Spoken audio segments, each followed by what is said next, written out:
My friends, here my submission starts with a question.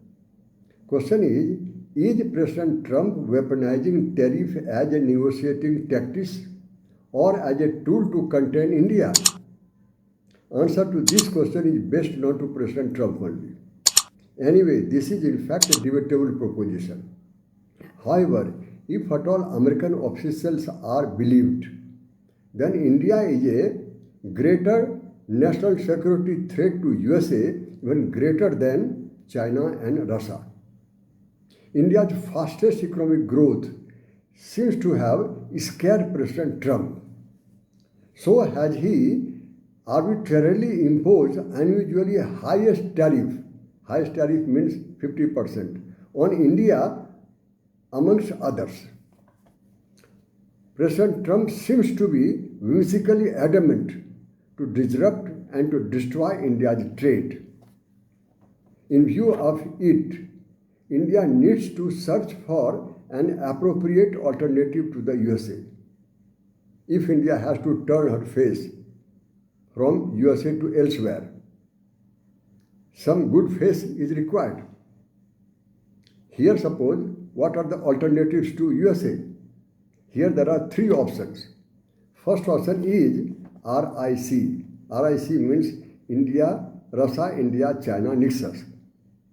Trump's cracking down on India is in fact uniting three rivals. Three rivals means Russia, India, China together against USA, which USA never intended for. Anyway, while watching Trump's hammering on India, China must be smiling and Russia must be hopeful of Russia-India-China nexus. China-India's interest in parts of Asia are diverged, but globally both are facing common threat from the same Trumpian disorder. However, China cannot be a viable alternative to USA in view of long-term rivalry with India. If China is a rival to India, how China can be an alternative? The automatic answer is there. This is all about the first option, China. Now second, India itself.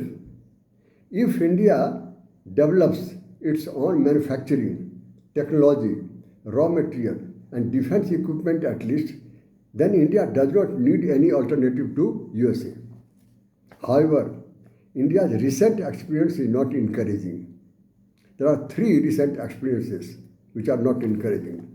First one is that in 2014, India launched a Make in India, and India set the target for the share of manufacturing to GDP from 15% to 25% in 10 years from 2014 to 2025. Then what was the result?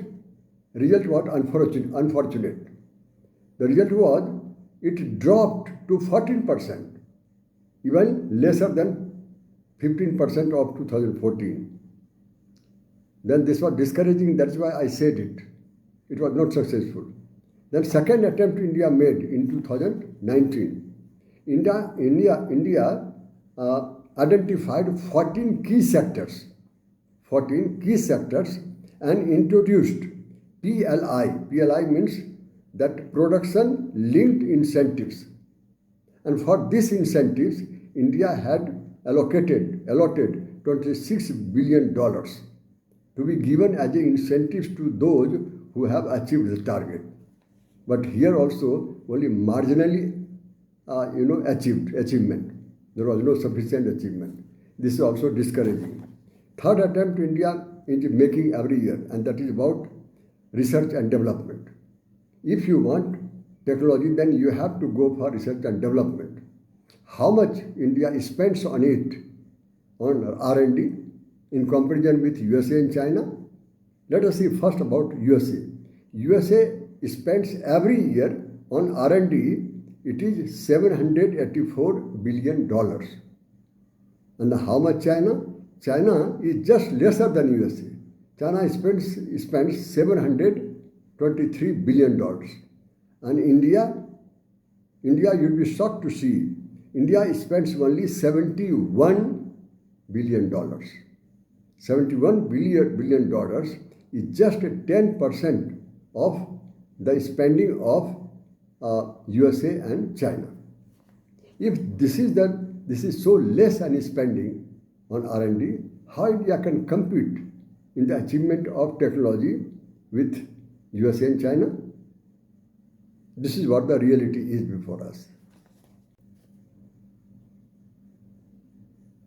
As regard third option is concerned, third option for alternative to USA. Third option is USA itself. USA is still relevant. USA does not have any other alternative for India at least. Why USA is so important for India? First of all, if you take into account bilateral trade between India and bilateral trade with China.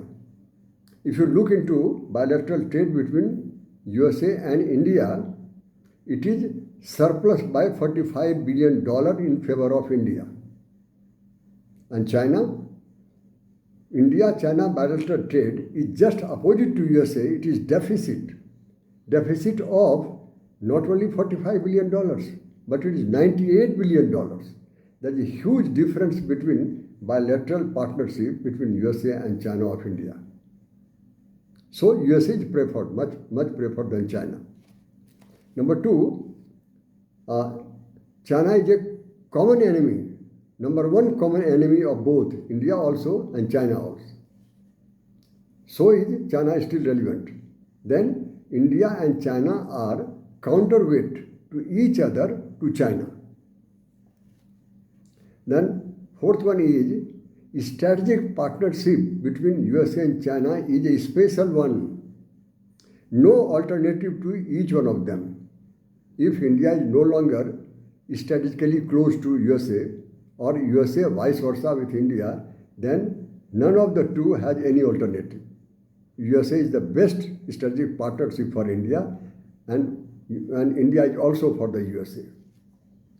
As regards the trade is concerned, trade is not the only thing as regards the relation between India and USA is concerned. Trade is just one of the aspects of overall relationship. So, in absence of either of the two, each one of them is irreparably hurt. If suppose India is not going together with USA, USA is not going together with India, and both are hurt. Both are losing interest. Then, for India, USA is the best alternative to USA itself in the given situation. This is all about the three options. As I said, first is the China, Russia, India nexus. Second, I said India itself. Third, I said USA. If you ask me, then I feel USA is still should be still continued as a alternative of USA itself. Now let us see my analysis. India and USA can continue as a partner, but India cannot tolerate any US hammering on strategic autonomy. India must not tolerate it. Anyway, both India and USA afford to sacrifice everything, including trade, for the sake of strategic partnership. Strategic partnership is in fact is a vital. Trade is not so much important as strategic partnership. However, strategic partner does not mean independence. If India is a strategic partner, does not mean India all the time depending upon USA only. This is all about the first. Then the second analysis is, for Indian goods, USA is not alone India's market. Indian trade can still survive. Indian trade can still survive even without USA. So India should have self-confidence. Then, Trump is not the whole of USA. Trump is just a part of it. USA is a bigger thing. He is hardly, even if he is important, then how long? For how long he is there? He is hardly for 3.5 years more as a president. After that, somebody else will come. Is a democracy. India must have patience. 21 days window is still there. The 21 days window lapsed on 27th of August. India must wait to see what happens by 27th. Should not be impatient. India must retaliate sharply. Trump has done not a good thing. It's a very, very bad humiliation to India by hiking so much tariff on India, the highest in the world. So India must retaliate sharply, but not harshly. US-India standoff can change geopolitical and global order. This is very important. Trump's intention to divide all three means India, China, Russia. Trump wanted these three should be divided, should be isolated from each other. But it is backfire. Why it is backfire? Because all three are today better united. And thanks to USA only, Trump only, that he has done it. He has united all three one. Then ongoing short-term tariff gain for USA is posing long-term damage as a whole relationship between India and Donald. Does not mean everything closed today. Even dialogue between USA and India is still continued. How to go about it, the tariff. It is continued. As regards trade may not derail broader strategic partnership. Even if trade is hammered, it derailed. But it cannot derail strategic partnership because India, China has several means multiple options. And one option is just trade, not everything. Anyway, India will never tolerate, USA must remember it, India will never tolerate, as I said earlier, anyone's hammering on India's strategic partnership. What to buy from whom, it is India's autonomy, India's strategic autonomy. It is India's sovereign privilege. Trump cannot say that you don't buy oil from Russia, where from, buy what. This is not his business. India will decide it. That Trump must be aware of it. This is the end of my video. Thank you, each one of you.